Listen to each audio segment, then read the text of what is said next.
नमस्कार दोस्तों, कैसे हैं आप सब। बहुत बहुत स्वागत है आप सभी का हमारे चैनल लीगल पिलर में। आज का वीडियो आप देख पा रहे होंगे कि अगर कोई आपको पैसे न लौटाए जो आपने उसे उधार दिए थे, तो आप क्या कानूनी प्रक्रिया कर सकते हैं। दोस्तों, अगर आपने चैनल को सब्सक्राइब नहीं किया तो प्लीज़ सब्सक्राइब कर लीजिए, वीडियो को पूरा देखिएगा और वीडियो को लाइक भी कर लीजिए। अगर आप किसी को उधार पैसे देते हो और वो नहीं चुकाता, तो सबसे पहले आप उसे मैनिपुलेट कीजिए, यानी बातों से समझाकर आप अपना काम निकालिए। अगर फिर भी नहीं आपको देता है तो आपने अगर सबसे पहले एक बात और कि अगर आप किसी को पैसे देते हैं तो कुछ किसी पेपर पर डॉक्यूमेंट एग्रीमेंट के तहत आपको देना चाहिए, उससे साइन करवाकर, जिसमें आप सारी जो है आप जब जो कोई व्यक्ति किसी को ऋण दे रहा है या उधार दे रहा है, तो समझौते के आधार पर समझौता पत्र बनाकर हस्ताक्षर करके ही उधार देना चाहिए। और उसमें सारी नियम शर्तें स्पष्ट रूप से बताई जानी चाहिए कि आपको अगर पैसे वापस नहीं मिल रहे हैं तो आप बाद में उसके आधार पर केस कर सकें, कोर्ट जा सकें। धन की वसूली के लिए आप सिविल मुकदमा दायर कर सकते हैं, और धोखाधड़ी के लिए नियम शर्तों का उल्लंघन करने के लिए आप उस पर आपराधिक मुकदमा यानी क्रिमिनल सूट भी कर सकते हैं। सिविल सूट जो होता है, ऋणदाता एग्रीमेंट के माध्यम से अपने वसूले गए धन के लिए जो वसूली के लिए सिविल केस कर सकता है, और वह सीपीसी यानी सिविल ऑर्डर जो है सीपीसी के ऑर्डर नंबर 37 के तहत ऐसा कर सकता है। और जो ऋणदाता को सारांश सूट दाखिल करने की अनुमति देता है, अदालत तब सारांश सूट की सुनवाई के लिए उसे दाखिल करने के पश्चात एक तारीख तय करता है। और जो दावेदार को, जो उसका प्रतिवादी होता है, जो जिसने आपसे रुपया उधार लिया है और उधार चुका नहीं रहा है, आपको वापस नहीं लौटा रहा, उसे सुनवाई के लिए तक कोर्ट में पेश होने की सूचना देगा। और वह सुनवाई की तारीख पर यदि उपस्थित नहीं होता है तो अदालत एक पक्षीय कार्रवाई भी कर सकती है, और दावेदार को दावा किए गए ऋण की वसूली के लिए निर्णय दिया जा सकता है। वह उस मुकदमे को किसी भी जो है उच्च न्यायालय, सिविल जो होता है, सिविल कोर्ट, मजिस्ट्रेट कोर्ट इत्यादि में दायर कर सकता है व्यक्ति जिसने पैसा उधार दिया है। और यदि कोई विशेष राहत है, विशेष राहत के लिए ऋणदाता की तरफ से दलीलों को पेश किया जाता है, यानी जो वकील होता है आपका, वो आपकी तरफ से दलीलों को पेश करेगा, और उस व्यक्ति को बुलाया जाना चाहिए जिसने पैसा उधार लिया था।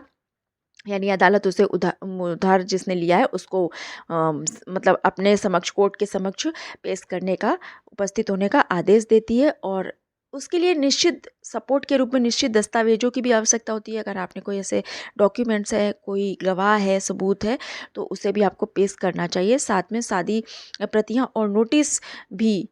मुकदमा दर्ज होने के बाद प्रतिवादी को 10 दिनों के भीतर अदालत में पेश होने के लिए कहा जाएगा। यदि व्यक्ति उपस्थित नहीं होता है तो पहले ऋणदाता को पहले भेजे गए नोटिस को दिखाना होगा, फिर अदालत अदालत जो है उसे दूसरा नोटिस भेजने का आदेश दे देती है। यदि कि अगर आपके पास दूसरा नोटिस इसलिए दिया जाता है कि अगर आपके पास कोई बचाव है तो आप अभी भी अदालत के समक्ष आकर अपना दावा पेश कर सकते हैं, अपना बचाव पक्ष रख सकते हैं। और यदि अदालत इसके बाद वो नहीं आता है, या उसकी दलीलों को सुनने के बाद भी ऋणदाता के आरोप को सही मानती है, तो उसके अनुसार निर्णय देती है। और अगर सही नहीं मानती है तो ऋणदाता के खिलाफ निर्णय दे देती है। आप कानून के विशेषज्ञों से बात करें। अगर आपने किसी चेक वगैरह से का केस है, चेक वगैरह से किसी को दिया है, तो आप जो है एनआई एक्ट के तहत जा सकते हैं। और चेक या बिलों के आदान प्रदान से किए गए माध्यम ऋणदाता उधार लिया गया धन, जो ऋणदाता ने उधार दिया है और वो व्यक्ति धन जो उधार लिया है उसने वापस नहीं दे रहा है, तो आप इस एक्ट के तहत जा सकते हैं। व्यक्ति ने मान लीजिए ऋणदाता को कि चेक के माध्यम से धन लौटाया, बाद में उसने पाया कि वो बाउंस हो गया। एक ये भी मतलब स्थिति होती है कि कभी कभी क्या होता है कि लोग पैसा वापस लौटा देते चेक के माध्यम से, लेकिन जो वो चेक देते हैं वो बाउंस हो जाता है।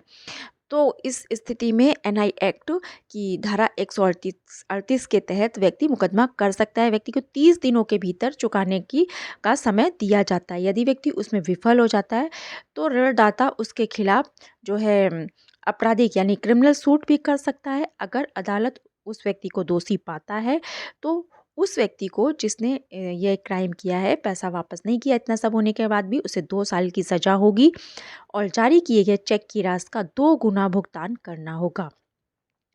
क्रिमिनल सूट में ऋणदाता को जो धन देता है उसे ये भी साबित करना होगा कि व्यक्ति ने आपराधिक जो है विश्वासघात किया है, तभी आपके पक्ष में कोर्ट जो है निर्णय देती है। इसके लिए उसे आईपीसी की धारा 420 के तहत मुकदमा दायर किया जा सकता है, कर सकता है वो व्यक्ति, क्योंकि उसने व्यक्ति को पैसे उधार देने थे, उसने धोखा दिया है। मतलब उधार देने थे मतलब उस जिस व्यक्ति से उधार लिया था उसे वो उधार पैसे वापस देने थे। साथ ही आपराधिक उल्लंघन के लिए आईपीसी की धारा 406 के तहत भी अदालत में दोषी पाया जाता है तो उस व्यक्ति को जेल हो जाएगी और उसे उधार ली हुई राशि निश्चित रूप से चुकानी होगी। अदालत इस धारा के तहत जो दर्ज मामले हैं उसमें बहुत लंबा समय लेती, तो अगर हो जाए तो आप अदालत के बाहर ही अपना जो मैटर है उसे सुलझा लीजिए, तो वो ज़्यादा सही रहता है। आप इसीलिए मैंने कहा कि मैनिपुलेट करके अगर आपका काम हो जाता है तो पहले उसे कर लीजिए, और वरना आप कानून की मदद ले सकते हैं। लेकिन हाँ, आपके पास इसके लिए प्रॉपर सबूत होने चाहिए, जो भी डॉक्यूमेंट्स है वो होना चाहिए। यदि कोई विटनेस है तो उसे भी मौजूद होना चाहिए। अगर आप कोई केस करते हैं तो इन सारी चीज़ों की ज़रूरत पड़ेगी, विस्तार से और डिटेल से आपको अपना पक्ष रखने के लिए, अपनी तरफ से दलीलें देने के लिए। आप 420 के तहत थाने में भी केस दर्ज करा सकते हैं उस व्यक्ति के खिलाफ, और अगर उससे भी काम नहीं बनता तो बाद में फिर आप कोर्ट जा सकते हैं। आईपीसी की धारा 420 के तहत थाने में धोखाधड़ी की शिकायत दर्ज करें और इसी आधार पर आप कोर्ट में केस कर सकते हैं। इस स्थिति में उसे जेल होगी और उसे आपके पैसे चुकाने पड़ेंगे। कुल मिलाकर यदि कोई व्यक्ति आपका पैसा वापस नहीं कर रहा है तो इन शॉर्ट समरी उसकी ये है कि आप कुछ कदम उठा सकते हैं, जैसे कि नंबर 1, अदालत में दीवानी मुकदमा दायर कर सकते हैं। अगर आप ये पूरा ना समझ में आया हो तो इन शॉर्ट आप समझ लीजिए कि आप अदालत में सिविल सूट दायर कर सकते हैं, दीवानी मुकदमा दायर कर सकते हैं। ऋण वसूली के लिए आप न्यायाधिकरण से संपर्क करें, किसी वकील या जो ऋण वसूली एजेंट होते हैं उनकी मदद ले सकते हैं। एनआई अधिनियम चेक वाला मामला है तो एनआई एक्ट की धारा 138 के तहत मुकदमा दायर कर सकते हैं, सूट दायर कर सकते हैं। आईपीसी की धारा 420 और 406 के तहत मुकदमा दायर कर सकते हैं, शूट कर सकते हैं, केस कर सकते हैं। सिविल चेक बाउंस होने पर जुर्माना भी वसूला जा सकता है। सीपीसी के आदेश 4 के तहत एक वसूली मुकदमा दायर कर सकते हैं, यानी सिविल आदेश 4 के अंडर में आप वसूली के लिए मुकदमा दायर कर सकते हैं। अगर आपके पास कोई वीडियोग्राफी है, टेक्स्ट मैसेजिंग है, अगर आपने कोई उसे इस संबंध में टेक्स्ट मैसेज किया है एक दूसरे को उधार लेने और देने से संबंधित, आपने कोई टेलीफोन पर बातचीत की है तो आपका टेलीफोनिक जो कन्वर्सेशन है अगर उसका कोई रिकॉर्ड है आपके पास तो वो सारे सबूत इकट्ठा करके आप कोर्ट में पेश कर सकते हैं। जब आप केस करते हैं अपनी तरफ से अपना पक्ष मजबूत करने के लिए, और इन सब के आधार पर उधार देने वाले व्यक्ति को, जो जिसे आपने उधार दिया है, यानी उस व्यक्ति को एक लीगल नोटिस भेजें, उसके बाद अग्रिम कार्रवाई होगी।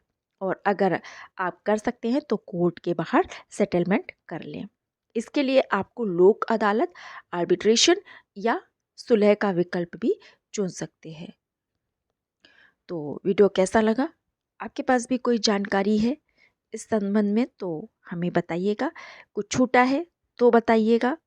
आप कुछ ज़्यादा जानते हैं, अलग से जानते हैं, कोई अन्य जानकारी यानी आपके पास है, शब्दों पर ना जाकर हमारा कहने का सेंस समझिएगा कि मैं क्या कहना चाह रही हूँ, तो हमसे साझा कीजिएगा। आप कुछ और जानना चाहते हैं तो वो भी जान सकते हैं।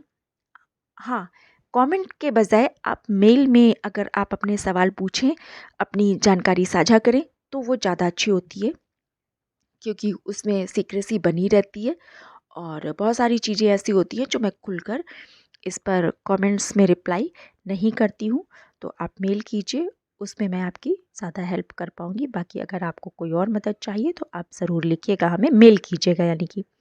चलिए, वीडियो अगर आपने देखा है, देखने वाले हैं, तो आपका बहुत बहुत शुक्रिया। एक बार फिर से वही कहूँगी कि प्लीज़ आप लोग चैनल को सब्सक्राइब नहीं करते हैं। कितना लंबा टाइम हो गया, अभी तक हमारा चैनल ग्रो नहीं कर पाया, तो प्लीज़ चैनल को सब्सक्राइब कीजिए, वीडियो को लाइक कीजिए और कमेंट्स कीजिए अच्छे अच्छे। और कोई जानकारी या वैसी बात है तो ज़रूरी तो आप मेल कीजिए।